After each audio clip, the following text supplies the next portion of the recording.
kalau Allah adalah pencipta segala sesuatunya dan dia zat yang maha esa lagi maha perkasa. Allah subhanahu wa ta'ala juga memastikan kalau hanya dia saja yang menciptakan, tidak ada yang lain, dan dia juga yang memenuhi segala kebutuhan makhluknya, tidak ada yang lain. Dalam surah Fatir, surah nomor 35, kita sedikit tadabbur beberapa ayat ya. Surah Fatir surah nomor 35 ayat 1 sampai ayat 3.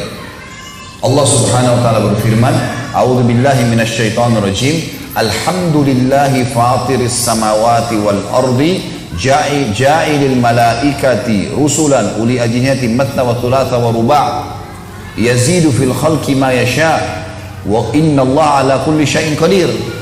Segala puji bagi Allah pencipta langit dan bumi, semuanya diciptakan olehnya dari tidak ada menjadi ada, yang menjadikan malaikat-malaikat sebagai utusan-utusan untuk mengurus berbagai macam urusan yang Allah berikan pada malaikat-malaikat ini sayap masing-masing 2, 3 dan 4. Allah menambah kepada ciptanya yang dikehendakinya. Sesungguhnya Allah maha kuasa atas segala sesuatu. Ada makhluk teman-teman namanya malaikat, ada makhluk namanya jin. Dua makhluk ini kita nggak bisa lihat. Memang Allah rahasiakan, mata kita nggak bisa lihat, tapi kita bisa rasakan keberadaannya. Saya kasih contoh. Kata Nabi Muhammad SAW, kalau seseorang di antara kalian mau tidur di malam hari, maka malaikat pendampingnya, kan kita didampingi oleh 3 malaikat ya. Ada malaikat pencatat amal baik, ada pencatat amal buruk, ada namanya malaikat hafadhah. Hafadhah ini menjaga. Jadi kalau orang mau jatuh nggak jadi, orang mau ini nggak jadi. Ini ada memang. Dia memperingatkan manusia. Ini yang malaikat hafadhah untuk mengimbangi, ada namanya qarin, pendamping dari syaitan.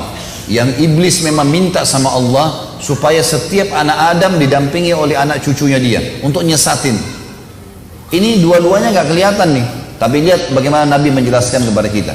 Kata Nabi SAW, kalau seseorang di antara kalian mau tidur di malam hari, maka malaikat pendampingnya datang, syaitan pendampingnya datang. Lalu malaikat berkata, tutuplah hidupmu dengan kebaikan. Malaikat ini coba membuat dia ingat semua perbuatan baiknya hari itu.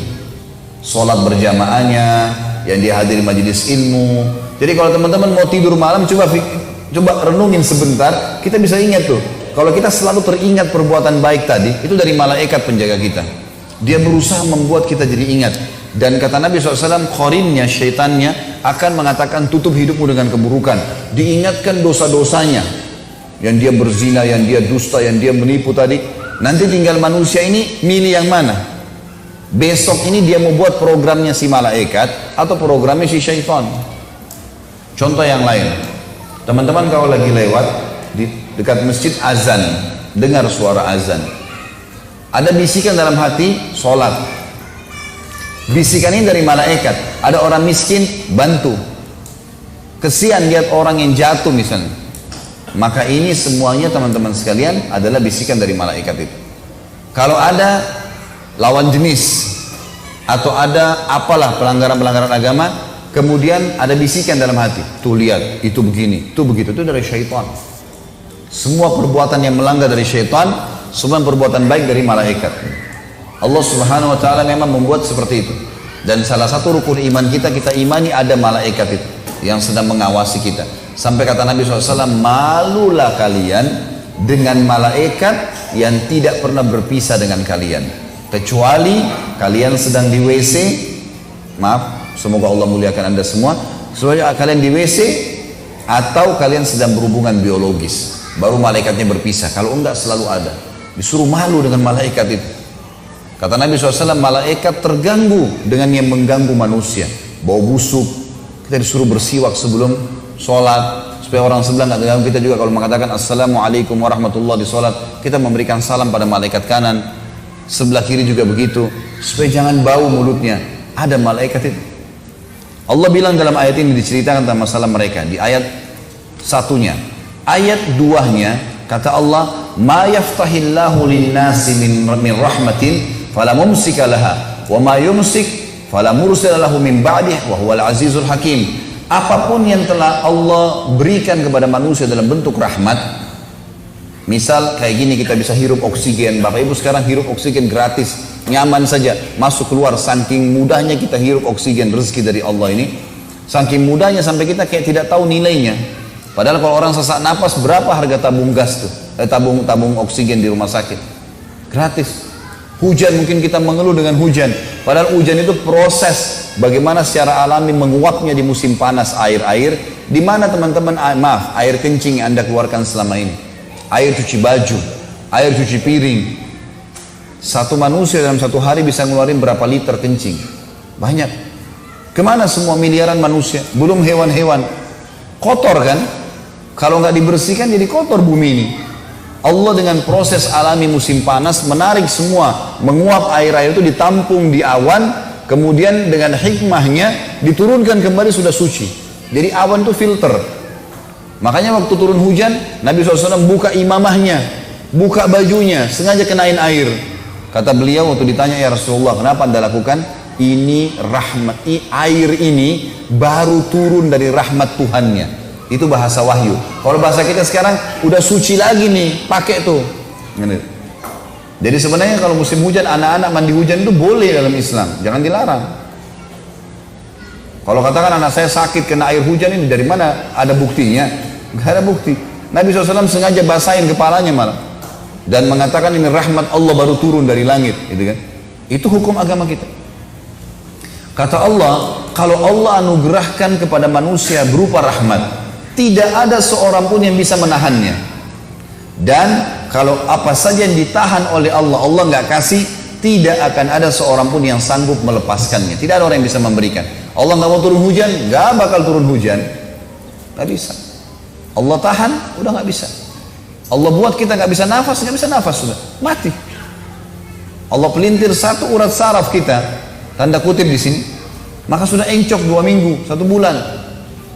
Mudah sekali kalau Allah mau susahin makhluknya, gitu kan? Tapi dengan luar biasa rahmatnya datang kepada kita. Maka kata Allah, dan dialah yang maha perkasa lagi maha bijaksana. Ayat terakhir, ayat 3-nya, Allah berfirman, ya ayyuhan nasu dzkuru ni'matallahi alaikum hal min khaliqin ghairullahi yarzuqukum minas sama'i wal ard la ilaha illa huwa fa anna tu'fakun.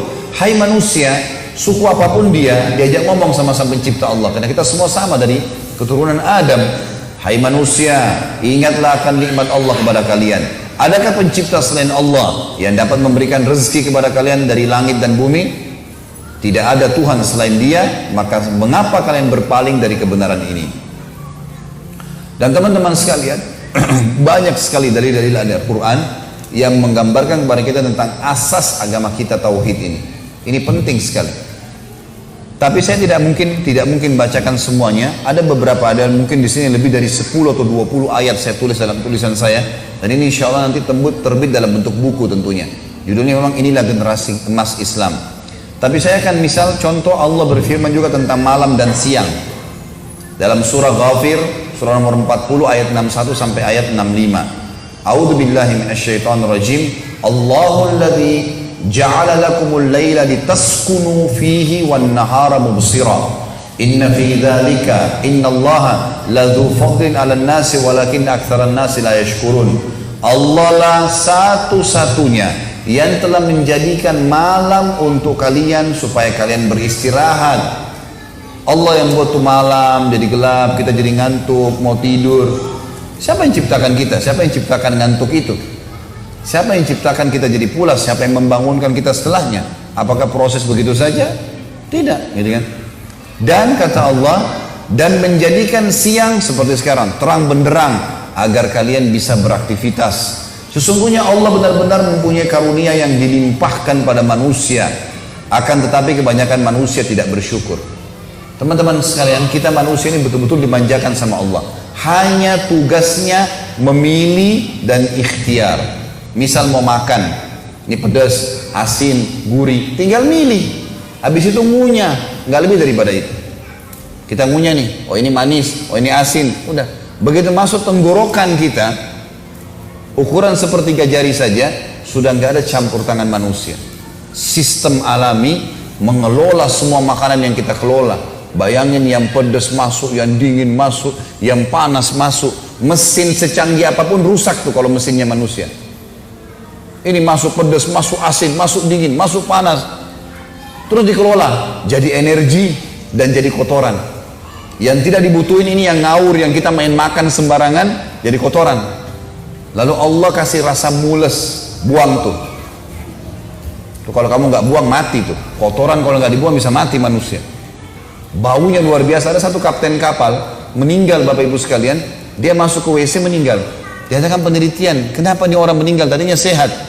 Setelah ditemukan ternyata gas kotoran dia, tinjanya dia, itu sudah 3 hari dia nggak buang, mati gara-gara gas kotorannya sendiri. Itu mati gara-gara itu. Allah kasih rasa mules, buang tuh. Kita mules, buang. Habis itu Allah kasih rasa lagi. Oh ya sudah cukup, berdiri, makan lagi. Manusia begitu manja, dimanja kata Allah, luar biasa kalian itu. Tidak mau bersyukur, kenapa gitu?